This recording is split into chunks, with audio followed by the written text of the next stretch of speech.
If you've worked on yourself extensively, you've likely lost many friends and relationships. You go to school and you're a certain way. You have friends from there, the city that you live in. You have friends from there. You have your relatives. You have your family. You have all these people around you from the beginning. But then, if you decide to just give up on the autopilot mode and start working on yourself, you you change how you think.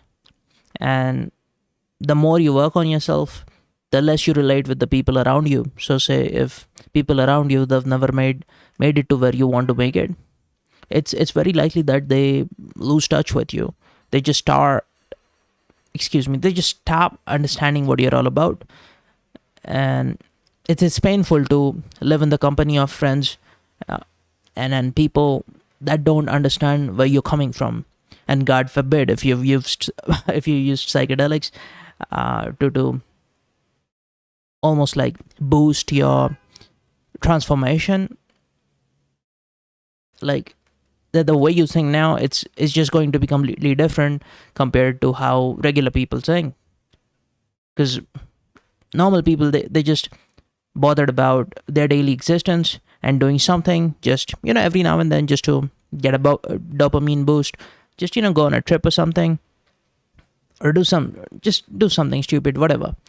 But if you've set your mind to achieving something in life that is going to take extraordinary effort, not in the sense of difficulty, but in the sense of sacrifice, in the sense of giving up on the comfort of just your everyday living, not doing ordinary things, not doing things that most people around you do, and just in a sense becoming a hermit, excluding yourself from social circles, because that's not your truth anymore.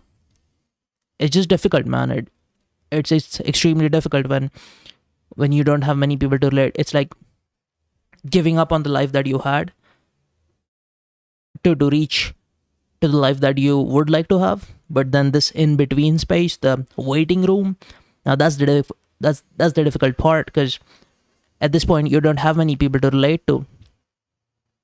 The people that you would ideally be hanging out with, they've already made it, and you've not quite made it yet, but you know for a fact that the kind of life you had before is not the kind of life you would like to continue having. So it's a very weird in between space, but just keep going, man.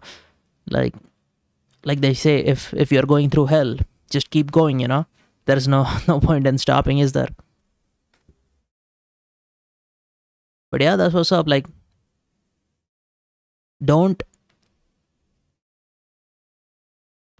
don't be sad that you don't have many people to relate to right now, because eventually it will all be worth it.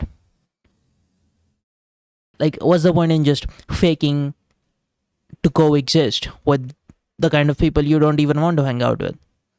It takes a toll on you, it takes a toll on your energy to just keep this mask on always, just to maintain this facade that, oh, you like the company that they bring. But if you just don't, I mean, what's the point, right? It's much better to just pull the band-aid, so to say, just rip it off, and work on yourself to get to the place that you would like to be. And it'll all be worth it, hopefully. It's just that, just how bad you're not okay with the current situation, like, just how bad are you dissatisfied with the sort of life you have right now? Like, how bad do you want it? And based on that, you're likely to put proportional effort, and get to the point where life would be bearable. That's what's up. So yeah, man, I hope I see you across the finish line. Okay. In between, maybe we can just get in touch or whatever.